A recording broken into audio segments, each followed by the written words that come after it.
the U.S. men's national team. How about this from Borussia Dortmund? They announced their squad numbers today, and one noticeable change was that of Jobe Bellingham, who will now have Gio Reyna's formerly number 7. Reyna will now wear the number 21. He had been wearing the number 7 since 2021 upon his arrival here with Dortmund. Jeff, is this something, nothing, or everything? This maybe little message that Dortmund is sending to Reyna? Well, I think this is just the latest sign that Gio Reyna needs to leave. He needs to get out of Dortmund and find a better playing situation. Obviously, Parma has been in the mix. That's kind of gone quiet in recent weeks, but Parma just recently sold Simon Sohm to Fiorentina for about $20 million. So I think the hope there is that, with that cash on hand, the Gio Reyna deal can go through. But obviously, the two sides need to agree on price. So, until that happens, Reyna's going to be in limbo a little bit. But listen, his time this summer would have been much better spent with the U.S. men's national team at the Gold Cup. I mean, because for Dortmund, he barely played. I mean, it was like, 12 minutes or something like that. So, for them to take that number away from him, I mean, clearly it sends a signal that, the latest signal that they are not counting on him to be a big-time contributor in any way. And, he really needs to move on. And, the question is, will he do it? I mean, he's had opportunities before. He's had, there was the loan to Nottingham Forest that just didn't work out on any level. He could have gone to other places that I think would have offered more playing time. So he needs to make a decision to leave, and then it's got to be the right decision in terms of what club he lands at. I mean, I think Serie A would be a good landing point. But, obviously everything has to line up. The clubs have to agree. He has to agree. And hopefully this gets done in terms of his reported move to Parma, but we'll see. I mean, Seb, will this be the straw that broke the camel's back here for Giovanni Reyna? I mean, it's pretty clear Dortmund don't value the player, right? What did Jeff say? 12 minutes at the Club World Cup. They're giving away his jersey to the newest signing. It seems they only value him when it comes to the number attached to him on the transfer market. Just a few months ago, they were asking for like 18 million. Now it's down to 12. I think Jeff mentioned in the Parma deal, Parma's offering something like, 6 or 7 million? I mean, the difference between 12 million and 6 or 7 doesn't sound like a lot in the world of football finances, right? It's only $6 or $7 million, but it's double the valuation, right? Like Dortmund has set this valuation so high that a Serie A team is coming in and their best offers is half of what Dortmund wants. Look, Dortmund at this point, this is an academy kid effectively for them. Whatever they sell him for, they're going to make money on it. They clearly have no use for the player. We've pointed the finger at Gio Reyna, and certainly what has happened at Dortmund, his failure, if you want to call it that, at Dortmund, a lot of that lies at his feet. But at this point, Dortmund just needs to let him go. 4 million, 5 million, 6 million, whatever Parma's willing to give, get him off your books, let the player move on, and let your team move on. It's over. And guys, we've been doing this segment for like 2 or 3 years on this show. I don't want to come back in another year or two and have to do it again. Dortmund move on. Let's get Gio somewhere else, and let's see what he actually is as a player. Yeah, unfortunately for Sebi, Dortmund doesn't care what Sebi says. They want their money. And Sebi may say they've not invested a lot in him because he's an academy player, but they've invested plenty in him. But when he went to Nottingham Forest, they actually gave him a new deal with the idea of selling him and recuperating some good money. Not too long ago, and I know Sebi, I know Jeff, I know everybody listening and watching this show will remember that he was one of the youngest players on Dortmund, one of the best players in his category around the world.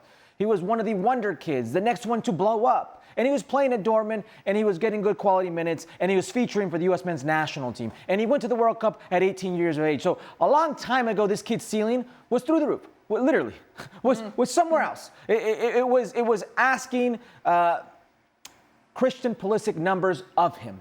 That's the road he would have gone down. And we know Christian Pulisic went to Chelsea for 70 million. That was their plan. That was their plan. That's what they thought for him. So they rewarded him for it, even when he didn't deserve it. When he wasn't playing, when he was getting constantly injured, when he couldn't be on the field, they rewarded him with a new contract, with longevity, with security. So I understand Dortmund here.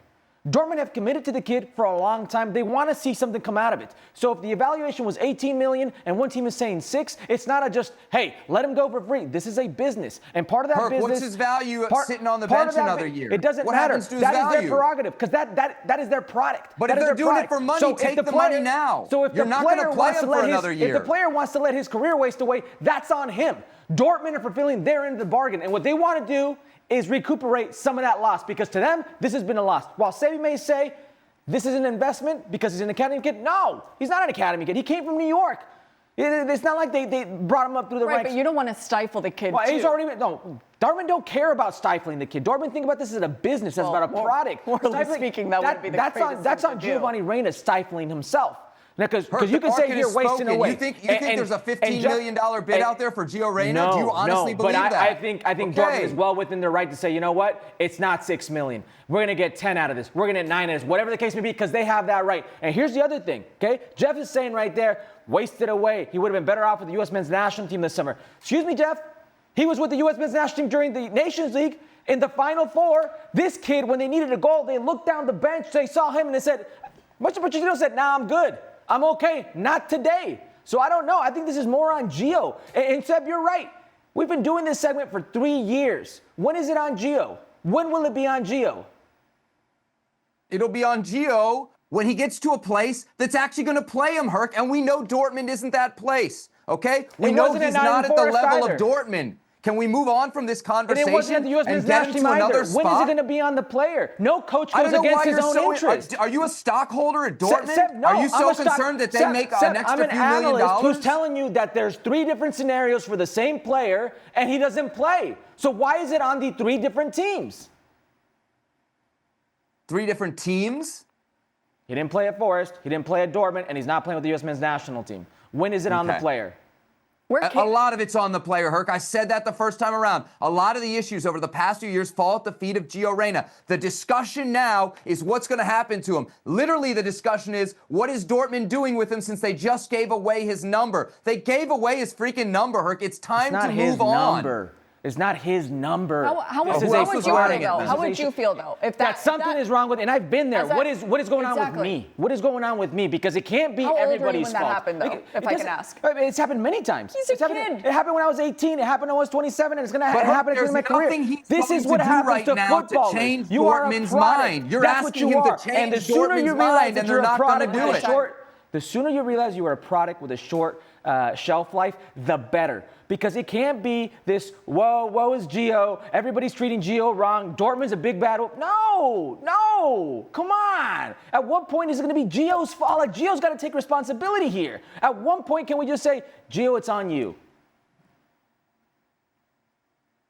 I mean, maybe it's time, right? You just said it. You just said it. We don't know what's going on. I don't think anybody disagrees with you, Herc, but at this time, the decision to sell is on Dortmund. When the reports are telling us that everybody's agreed except for Dortmund coming down to the market price, that responsibility is Dortmund's. And I get the point you make that they have the right to hold out for as much money as they want. And that's true. But at the end of the day, they got to get something for this kid, and his value's not going to go up rotting away on their bench. And I'm just saying we've seen similar situations in Liga MX specifically where we criticize the club for not letting them go for a lower price and then having them stick around in La Liga MX instead of seeking another opportunity, whether it's leading up to a World Cup, whether it's just improving your career period at the club level.